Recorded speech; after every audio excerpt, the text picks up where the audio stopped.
that sweet stash.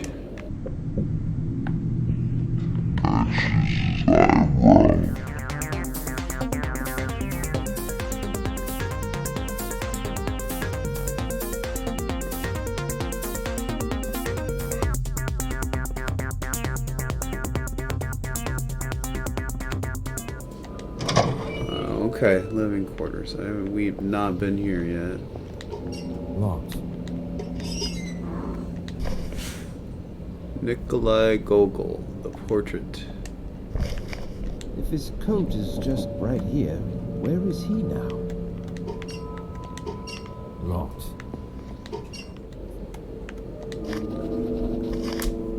These nightmares have become unbearable. I still see the same man in my nocturnal visions, but now he is holding something in his hand which I believe to be a lotus flower. We seem to be continuing this grave and serious conversation when again and again. Oh, again and again. But I still can't remember the contents.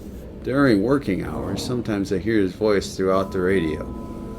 It's not in the form of meaningful sentences, but more like some unconscious mutterings. I'm afraid to tell anybody about this, for I hate the very idea of the suspension I will probably be facing. Okay. So you was going to nuts. It says Johann de Witt.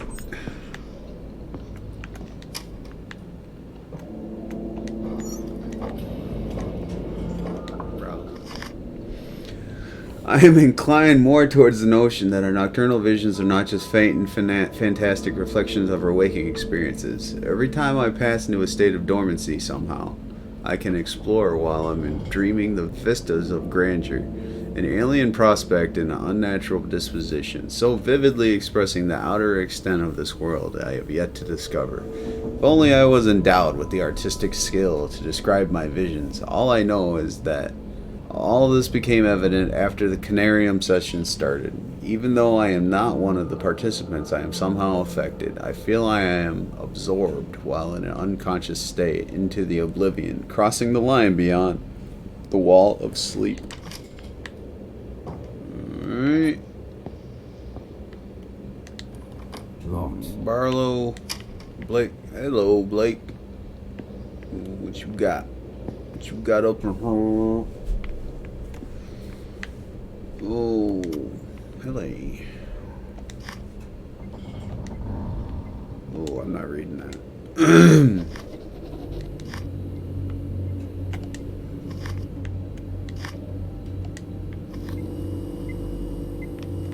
Oh, there's a handle. Alright.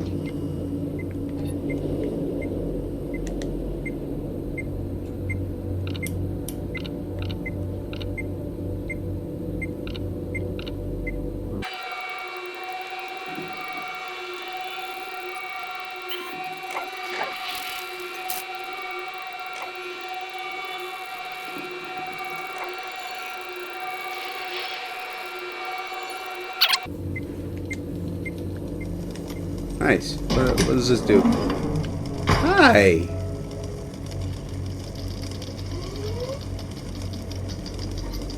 Friend or foe? Who are you? I'm Frank. Frank Gilman. I'm the dead guy? Is that so? Is there a problem with that? My name is Frank Gilman, an anthropologist joining this expedition upon the invitation by Venerable Dr. Faust himself. This thing is claiming that it's me. That's absurd. Why? You're claiming that you are me, Frank Gilman, but you are just a machine. And you are just air. Air? What do you mean by that?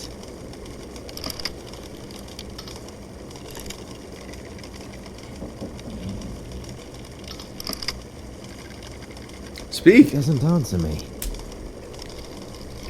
Where is everybody? They are here. I don't see anybody around. Are you sure? Yes.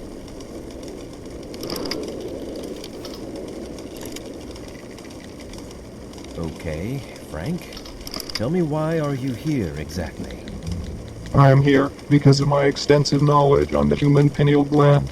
I am one of the Conarians. Conarionaut?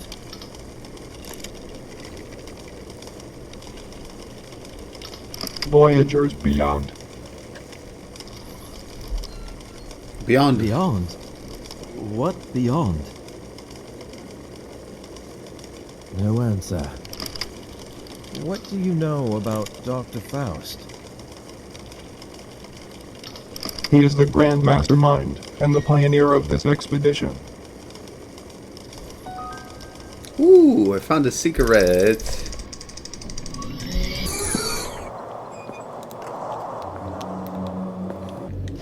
What? Oh, hey. There we go. Today we located the plant shit with demonic precision under Dr. Faust's guidance. My God, how could a face be so deformed that at the moment of victory, his pitch black eyes were shimmering in the blinding darkness of the pre-human catacomb? Just try to imagine that. In that foreboding and suffocating oldness, he screamed aloud phrases I believe to have originated from the notorious Necronomicon written by the mad Arab in the 700 AD. It was too much for our nerves. All the events were like a stage play, successfully directed and performed by one person alone. No one spoke aloud, but it was apparent from the countenance they wore. Everyone was agreed upon the abnormal nature of the knowledge we were shown in that moment. And about the shit, it was too early to write anything. I'll spend the coming days working on it. Then I will note down my conclusion. The strange device fascinated and horrified me in equal measure. It seems that it is able to reply to my questions with logical answers. But how could that be possible? Its eyes were so devoid of that meaning that it disturbed me deeply. Above all, after speaking with it, I sense explicitly a feeling of forlornness, as if loneliness is starting to give way to such singularity, signifying that I shall continue to be a stranger inside this desolate place, all alone for some time.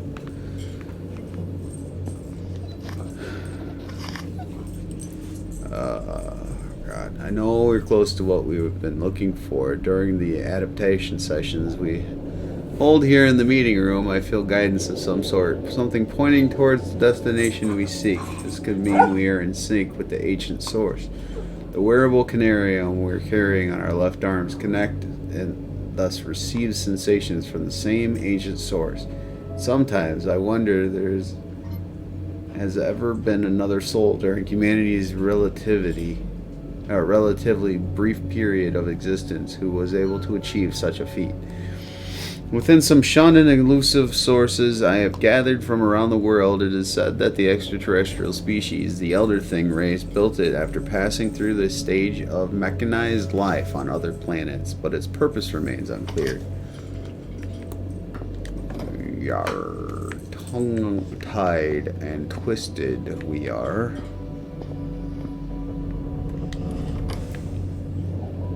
Did I lock my door? I don't remember where my keys are.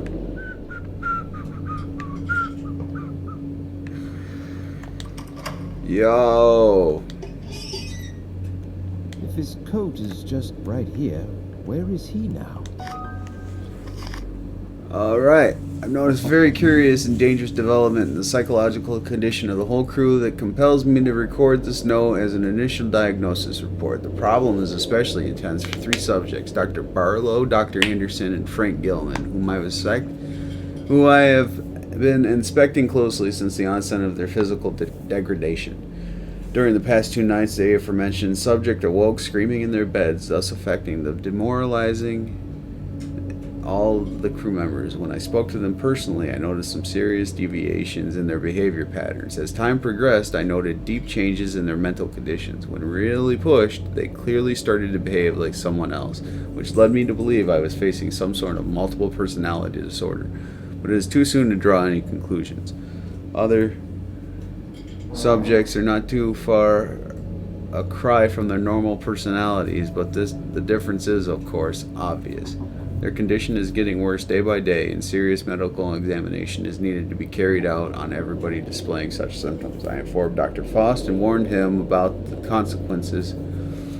He looked worried, but nevertheless hasn't mentioned it to me since. With the weather conditions we have been having lately, it seems extremely unlikely that we shall receive professional help from the outside world, or will be able to send anybody away for thorough medical examination, which is the only sane thing to do under the circumstances.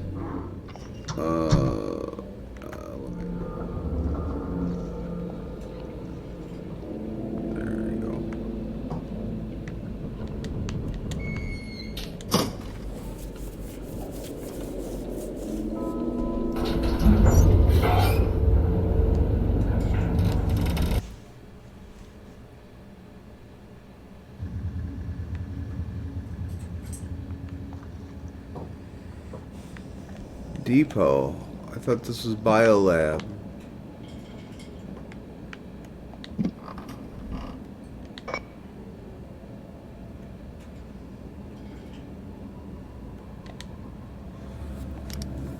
A statue beautifully carved in blue crystal. It depicts a humanoid figure sitting in a meditative posture. The most striking feature of the carving is the octopian mask it wears on its face.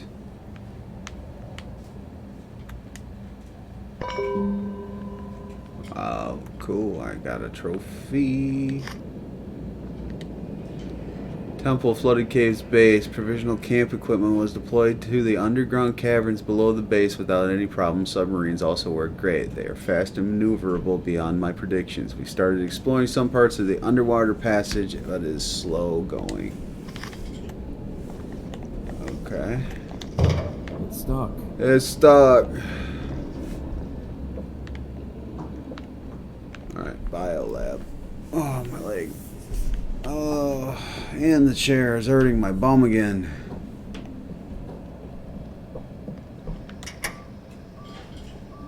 Yeah.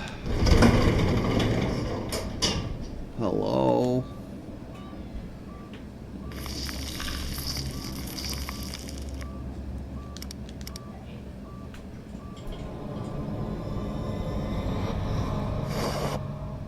Oh, yay. It's that stuff.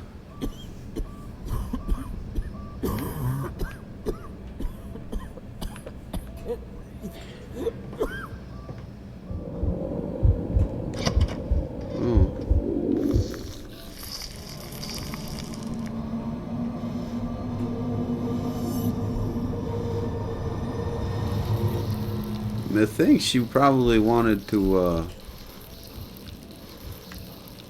what's to do?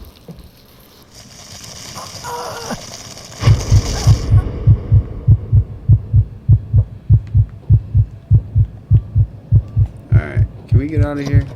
I wanna get a med kit.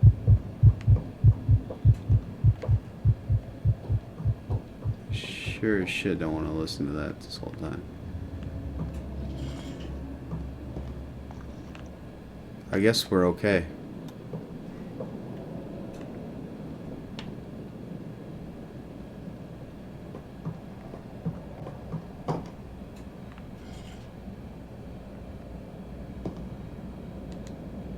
Who is this?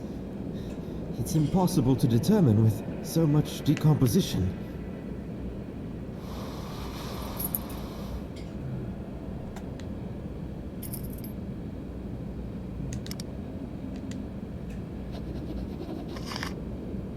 We finally finished excavating the monolith that was silently waiting for a soul to see it again. Situated within the circular binding, we reached the link elevator. What magnificent piece of carving was buried halfway down under a mound of debris? And most probably couldn't have been written in the earliest pages of history.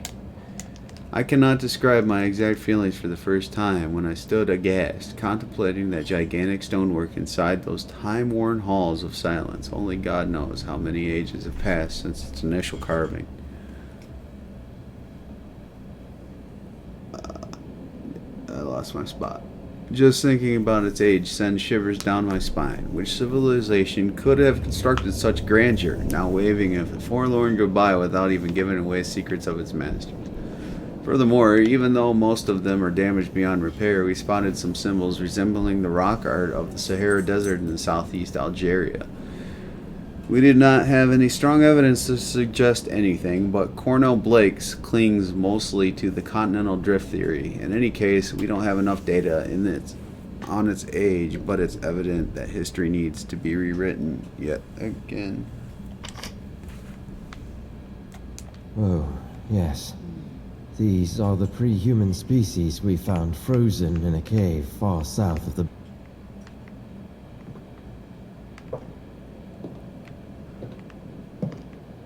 Alrighty, so that's that, and we will go ahead and keep your ass in there, nice and cold. Bup. Now, do we go here? Indubitably. Weird. Why is it so fucking weird? Okay. We got,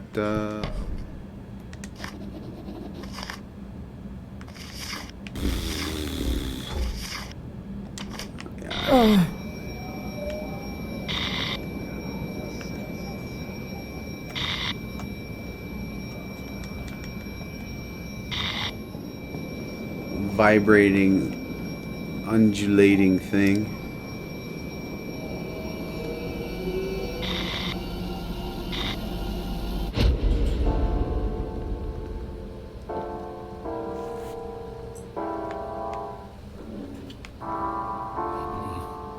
No more can we harbor ourselves on the safest shores, for there are things that cannot be undone.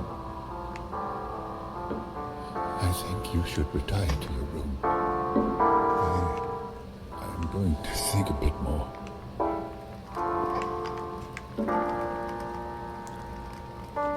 Oh, it's, what's this,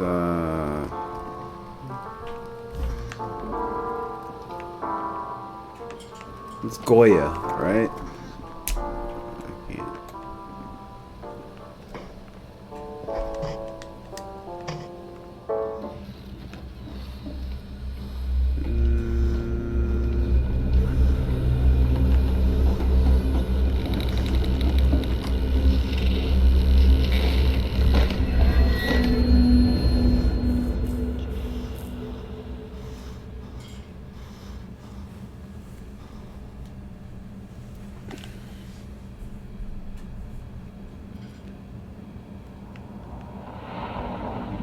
Huh. Okay.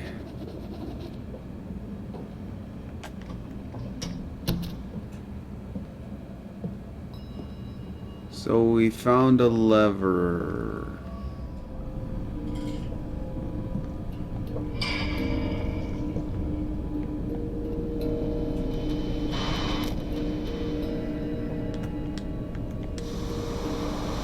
Right. I don't know if you can hear me, but I am trying searching to the only way.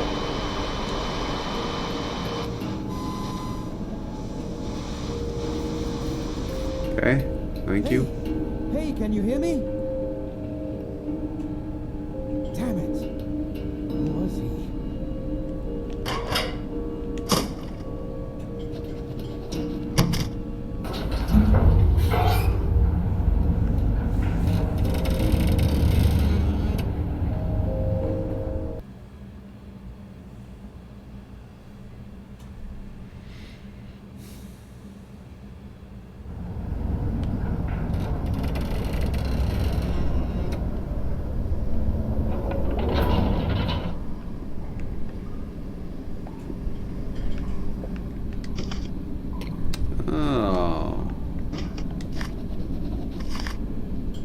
There's some strange vegetation filling most of the hallways, as amazing as it is deadly. There's a hidden world right beneath the Upiat base. Even though I was prepared to find such a place, it was different than imagining alone. We tried to cut our way through the plant, but the plant reacted with a highly poisonous gas, seemingly coming from its glowing buds.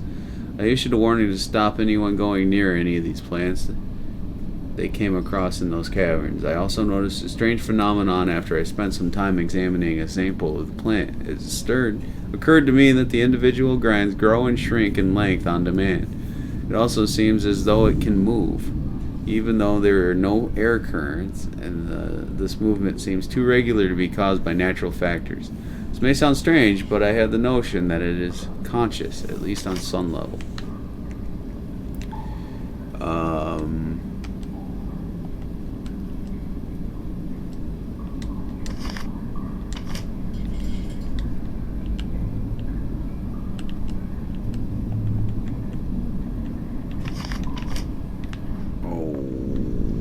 Okie dokie. Neat. Hey! Anyone here? I have a knife. Dr. James? Dr. Morgan? Anybody? Get Where that. are they, for God's sake?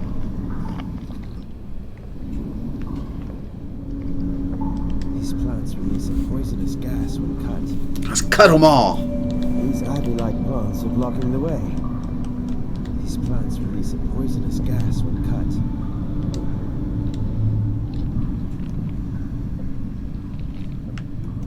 Alright.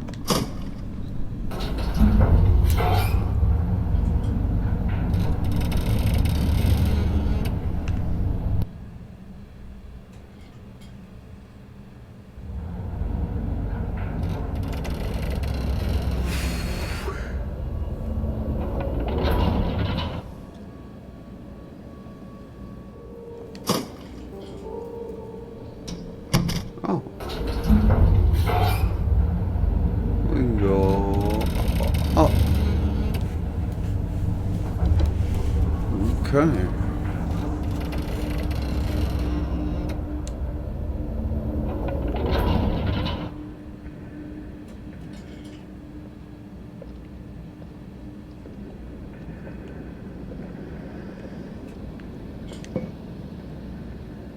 That's what it was.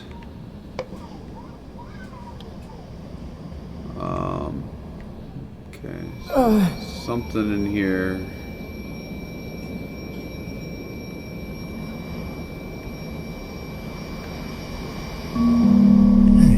This is amazing. Most of the ground level structures have been crumbled and rounded from untold eons of savage storms, and thus weathered into shapeless ruins. However, both the ground level and the cavern systems below are clearly displayed in these bas reliefs. The most striking features depicted in this grand panorama, I believe, are the tall, occasional towering spires, which somehow resemble a lighthouse.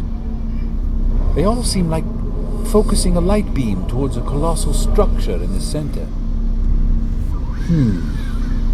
Could there be some sort of religious meaning behind this? Or simply something that has a more practical use? I'm not sure. You and me both.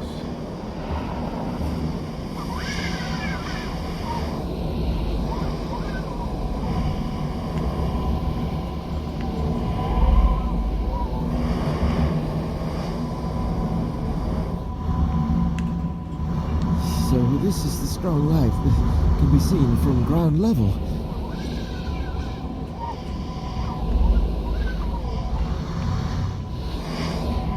Break it.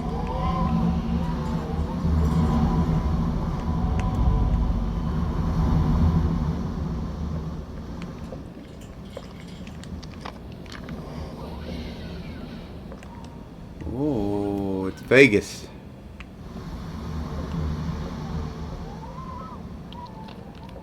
Alright.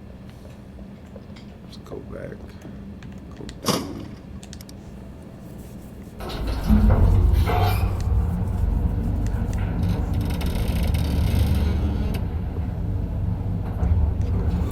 Oh, God. It's only 9:30 and I'm exhausted.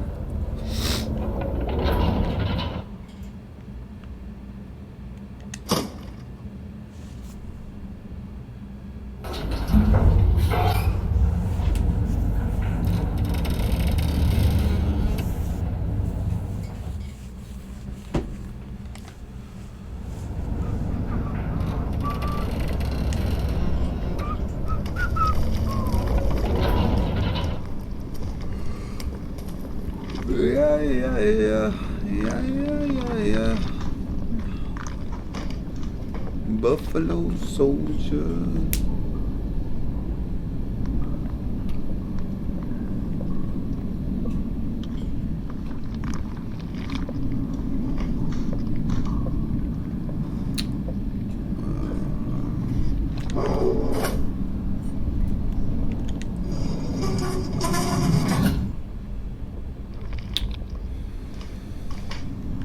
Okay, I need it to go more this way.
I'd scream sacrificial altar if I ever.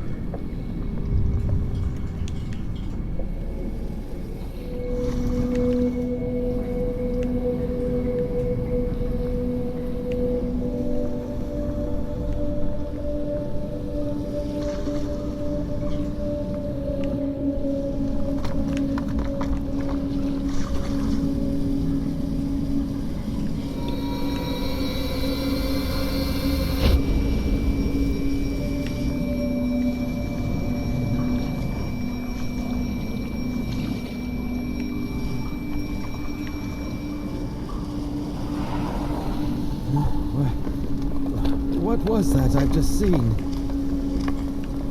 It was the future past.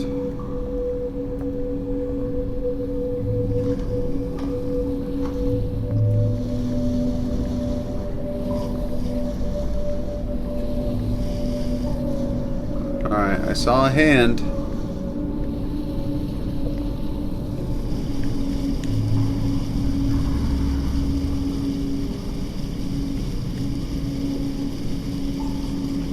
What did I just do?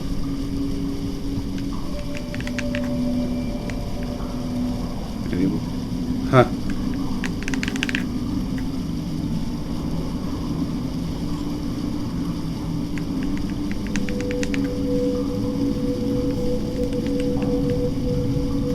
Alright, I broke the game.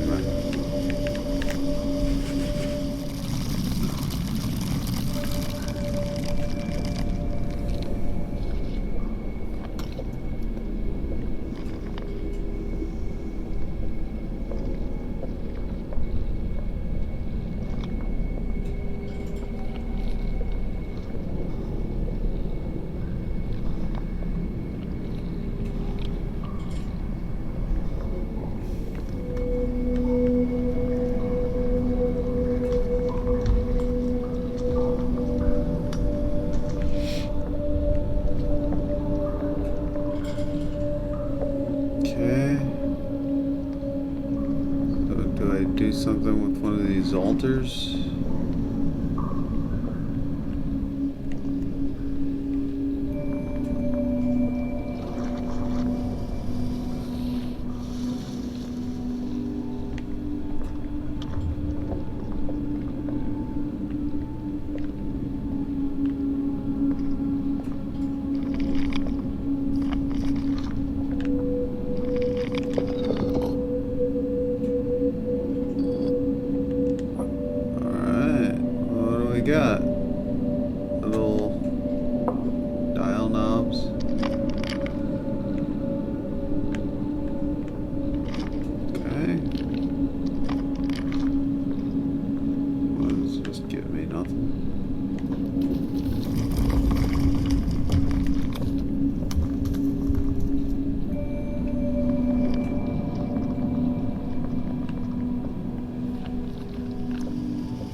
is the way I came in. Closed door. This stonework seems weak.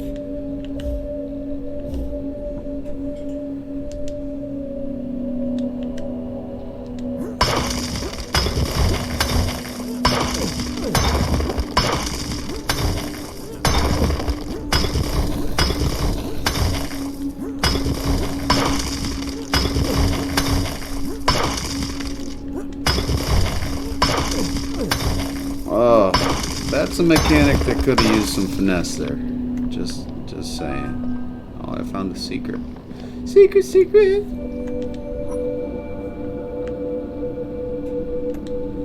Metallic flower-like object with a pine cone-shaped design at its center. The pine cone is often used as a symbol for a third eye and pineal gland.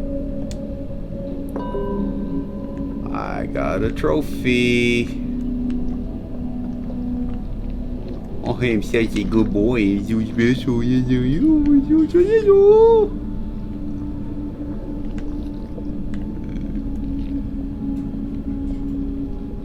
Sally forth.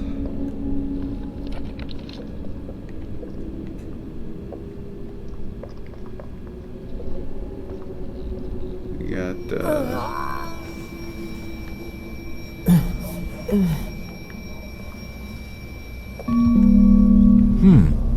If I am not mistaken, this relief depicts that the overgrown floor we came across at the various points in the cavern can be cleared away with an iridescent device, a tool or a talisman.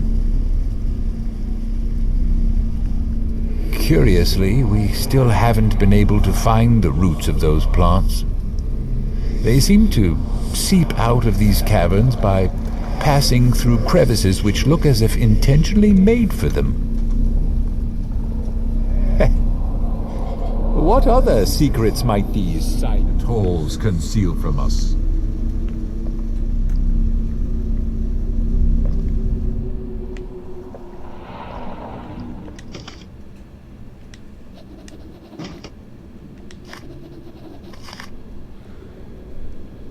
What insane discoveries we've made in a short period of time. Even Professor William Dyer's shocking revelations were not enough to prepare us for this. Foreseeing is really believing, but those discoveries have also caused an uproar among the crew members, whose assumptions indicate that the fate of this expedition will end in ruin. Some serious mental disorders are of prime focus right now. As a temporary solution, we have prohibited this area to the rest of the members, for it seems most of us are not ready to comprehend such a thing. After surveying the flooded halls ahead with our basic diving equipment, it was concluded that it would be better to divide the exploration team into two or more and carry out the exploration more effectively. According to the latest plan, we will send one or two teams with submarines to see if a route exists for us to continue into the depths of the submerged tunnels, and the rest will explore on land. Dr. Morgan C. Blake. Alright.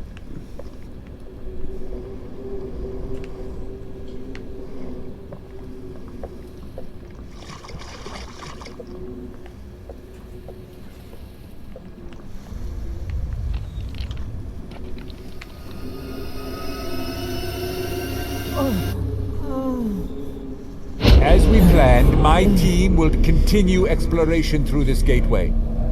Other expedition parties can commence when ready.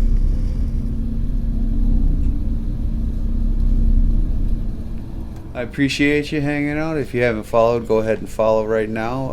That way you know. And make sure you click the bell so you know exactly when I'm streaming. It'll alert you. If you're watching this on YouTube, please hit that subscribe button, hit like, and go ahead and leave a comment. Let me know how things are going with you, and how you feel about these videos. So, all right, I'll see you in the next one. Thanks, bye.